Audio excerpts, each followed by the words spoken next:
नमस्ते, मैं आश्लेषा भागवत। तेजस संस्कृत क्लास में आपका स्वागत है। हम लोग पढ़ रहे हैं छठी कक्षा की किताब रुचिरा प्रथम भाग। हम लोग 11 चैप्टर्स कंप्लीट कर चुके हैं और ऐसे तो सारे व्याकरण के कंसेप्ट्स हम लोग चैप्टर के साथ साथ ही पढ़ते हैं, लेकिन कुछ कुछ कंसेप्ट्स के लिए एक्स्ट्रा एक्सप्लेनेशन की ज़रूरत होती है। और आज हम लोग व्याकरण का कारक बोधनम ये पाठ पढ़ने जा रहे हैं। कारक बोधनम ये वैसे तो हमने दो तीन चैप्टर्स के बाद में ही एक जैसे हमारी प्रथमा विभक्ति खत्म हो गई थी और हम लोग द्वितीय विभक्ति तृतीय विभक्ति इसके एग्जाम्पल्स देखने लग गए थे, तभी मैंने एक चैप्टर की शुरुआत में ही आपसे कहा था कि राम ने पानी पिया, इसमें राम के साथ जो ने लगता है उसी को हम लोग व्याकरण में प्रथमा द्वितीय तृतीय विभक्ति के साथ ही ये वेरिएशंस होते हैं, यही हमारे अलग अलग विभक्तियों में होते हैं। लेकिन फिर भी आज हम लोग सीक्वेंस वाइज डिटेल देखेंगे। तो हम लोग सीधा स्टार्ट करते हैं हमारा व्याकरण का आज का पाठ कारक बोधनम। ठीक है,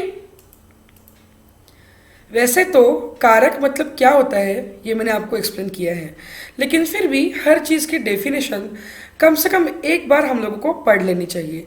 तो आज हम लोग संस्कृत में डेफिनेशन देखेंगे। कारकम किम भवति मतलब कि कारक क्या होता है। वाक्ये क्रियापदस्य अर्थे सहायकानि पदानि कारकाणि सन्ति मतलब कि वाक्य में क्रियापदस्य क्रियापद के अर्थे मतलब कि अर्थ में सहायकानि हेल्पफुल पदानि जो वर्ड होता है कारकाणी, उसे कारकाणी वो कारकाणी होता है। कारकाणी मतलब कि कारकम का बहुवचन वनम वने वनानी ऐसे। ठीक है, हम लोग देखते हैं उसके एग्जाम्पल्स। उदाहरणानि बहुत सारे एग्जाम्पल्स देखेंगे हम लोग। रामः गृहम गच्छति मतलब कि राम घर जाता है। ठीक है, इसमें हमारा जो क्रियापद है वो है गच्छति और गच्छति हमारा क्रियापद है और क्रियापद मतलब ये जो क्रिया कर रहा है वो है राम। गच्छति घर कौन जा रहा है, राम जा रहा है, मतलब ये क्रिया करने का काम राम कर रहा है, तो हमारा कर्ता होता है राम। ठीक है, तो कर्ता भी एक कारक ही है। ठीक है, इस क्रिया को पूर्ण होने के लिए राम की बहुत मदद मिलती है क्योंकि राम ही जाता है। ठीक है, और उसके बाद में जो गृहम वर्ड है वो क्या है। गृहम जो है वो है कर्म, मतलब कि राम कहाँ जा रहा है, राम घर को जा रहा है, इसीलिए राम हमारा कर्ता है और गृहम हमारा कर्म है। ये भी हम लोगों ने पहले के 4-5 जो 4th और 5th चैप्टर था उसमें कर्ता और कर्म इसको हम लोगों ने अच्छे से देख लिया था। तो जो राम होता है वो प्रथमा विभक्ति में होता है और जो गृहम होता है वो द्वितीय विभक्ति में, मतलब कि जो हमारा कर्ता है वो हमेशा प्रथमा विभक्ति में होता है और कर्म द्वितीय विभक्ति। तो कर्ता और कर्म ये हमारे कारकम है। ठीक, वनम वने हमें कारक के बोलना पड़ेगा। ठीक है, तो अभी हम लोग आगे चलते हैं। नेक्स्ट एग्जाम्पल हमारा है रामः बाणेन रावणम मारयति। अब इसमें राम हमारा कर्ता है और मारयति ये हमारा क्रियापद है, ये तो हम लोगों को पता है बिल्कुल भी। ठीक है, इसमें रावणम हमारा कर्म है क्योंकि राम किसको मार रहा है, रावण को मार रहा है। इसमें एक और वर्ड आ रहा है बाणेन।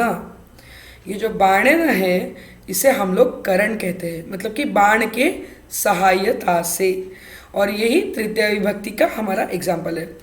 मतलब कि कर्ता करण कर्म ये सारे हमारे कारक है जो इस क्रियापद को कंप्लीट होने के लिए हेल्प करते हैं। ठीक है, राम ने मारा, कैसे मारा, बाण से मारा, किसको मारा, रावण को मारा। ठीक है, तो इसलिए मारने के लिए इन तीनों की हम लोगों को हेल्प होती है। ठीक है, अब हम लोग नेक्स्ट एग्जाम्पल देखते हैं।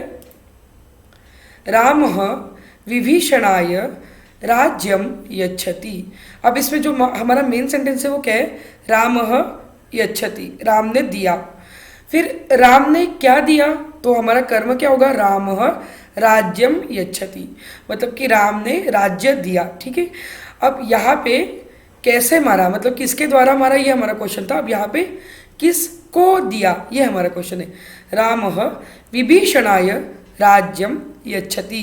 तो अब यहाँ पे कर्ता भी है हमारा, कर्म भी है और क्रियापद भी है, लेकिन ये जो विभीषणाय हुआ है ये है संप्रदान, ये एक और कारक है। ये चतुर्थी भक्ति का हम लोगों का रूप है, ठीक है। देवाय देवाभ्याम देवेभ्य चतुर्थी, ठीक है ना। तो ये देव का जो चार्ट है वो भी हम लोगों को लर्न होना बहुत इंपॉर्टेंट है, या तो कम से कम रेफर तो करते आना ही चाहिए। तो इसके बाद हमने अभी तक कौन से कारक देखे, कर्ता, कर्म और करण, ठीक है, जो तृतीय विभक्ति, और संप्रदान जो कि चतुर्थ विभक्ति का एग्जाम्पल है। नेक्स्ट हम लोग देखते हैं भरतः रामात् दूरम तिष्ठति। इस एग्जाम्पल में मेन जो दो वर्ड्स होते हैं जो लाइन कंप्लीट करते हैं वो है भरतः तिष्ठति, मतलब कि भरत जो है वो रहे, तिष्ठति स्था तिष्ठ ये मूल धातु है, ठीक है। तो भरत कहाँ रहे, दूरम तिष्ठति, ठीक है। तो भरतः दूरम तिष्ठति ये भी हमारा मेन सेंटेंस हुआ। भरत किन से दूर रहे, भरतः रामात् दूरम तिष्ठति। इस तरीके से यहाँ पे कर्ता भी हमारे हमको पता है, क्रियापद तो हम लोगों को पता ही है, और ये जो रामात है इसे हम लोग अपादान कहते हैं।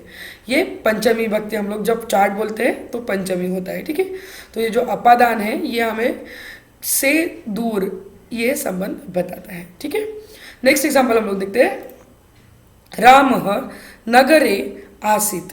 रामः आसीत ये हमारा मेन सेंटेंस हो गया है। तो राम हमारे कर्ता है और आसीत ये क्रियापद हो रहा है, और ये जो नगरे है ये इसका क्या हम लोग पूछते हैं, राम कहाँ है, तो रामः नगरे आसीत ये अधिकरण की, इसका नाम, इस कारक का नाम अधिकरण है, ठीक है। तो हमने कौन से कारक देखे, कर्ता, कर्म, कर्ण, संप्रदान, अपादान और अधिकरण, ये हुए 6 कर्म कारक, ठीक है। अब नेक्स्ट एग्जाम्पल देखते हैं। हे राम ये हुआ संबोधन, ठीक है। अब एक और एग्जाम्पल है, हमारा सबसे इंपॉर्टेंट मिस हो गया है, वो है लक्ष्मणः रामस्य भ्राता आसीत। लक्ष्मण आसीत ये हमारा मेन सेंटेंस हो गया, लक्ष्मणः आसीत, और लक्ष्मण क्या है, भ्राता है, और लक्ष्मण किनके भ्राता है, लक्ष्मणः रामस्य भ्राता आसीत। तो यहाँ पे जो रामस्य ये शब्द है वो संबंध दिखाता है, मतलब रिलेशनशिप। लेकिन अभी डिटेल में पता होने की उतनी ज़रूरत नहीं है, फिर भी कारक संबंध जो ये कारक नहीं होता है, ठीक है। इसीलिए कारक की लिस्ट में हम लोगों को यहाँ पे संबंध नहीं आता है, वो हमने अलग से देखा। तो कारकाणि कानि कानि सन्ति, कर्तृ, कर्म, कर्ण, संप्रदान, अपादान, अधिकरण, संबोधन, कारकाणि सन्ति, ये हमारा एक आंसर होता है, ठीक है। तो इन सब को हम लोग एक चार्ट में देख लेंगे। चार्ट लर्न करने के लिए हमेशा इजी होते हैं और समझने के लिए भी इजी होते हैं, और आंसर्स फाइंड आउट करने के लिए भी बहुत इजी होते हैं। तो आप हम लोग एक चार्ट बहुत एकदम अच्छे से लर्न कर लेंगे। ये कारक विभक्ति है, प्रथमा, द्वितीया, तृतीया, चतुर्थी, पंचमी, सप्तमी, संबोधन, ठीक है। और ये कारक के नाम है, कर्ता, कर्म, कर्ण, संप्रदान, अपादान, अधिकरण, संबोधन, और ये उनके हिंदी में चिन्ह हैं। अगर आपको पता होगा तो जो हम लोग चार्ट से रेफर करते हैं, हम लोग चार्ट एक बार देख लेते हैं। जैसे हमारा अकारांत पुल्लिंग शब्द देव का चार्ट है, तो यहाँ पे एक ब्लैंक स्पेस के साथ मैंने ये जो चिन्ह आपको दिए थे वो हम लोग देख सकते हैं, ठीक है। ये वही चिन्ह है जो हमारे कारक के चार्ट्स में है। तो अभी हम लोगों को कैसे करना है चार्ट्स को लर्न, कर्ता ने प्रथमा, कर्म को द्वितीया, कर्ण से के द्वारा तृतीया, संप्रदान के को के लिए चतुर्थी, अपादान से दूर जाना पंचमी, अधिकरण में पे पर सप्तमी, संबोधन है संबोधन, और षष्ठी काकी के। इस तरीके से हम लोगों को इस चार्ट को बिल्कुल लर्न बाय हार्ट करना है। और एक बार हम लोग अपने देव के चार्ट्स को फिर से देख लेते हैं। देव ने, देव को, देव से, देवाय अगर है तो देव के लिए, देवात है तो देव से दूर, देवस्य है तो देव का, देवे है तो देव में, और हे देव है तो संबोधन, ठीक है। तो इस तरीके से हमारे ये एक देव के लिए, ये 2 देवों के लिए होते हैं, ये बहुवचन के लिए होता है। इसी तरीके से हमारे ये जो चार्ट्स है इसका एनाटॉमी आपको बिल्कुल समझ में आ गया है। ये प्रथमा विभक्ति वगैरह क्या है ये भी आज हम लोगों ने एक और बार डिटेल में देख लिया है।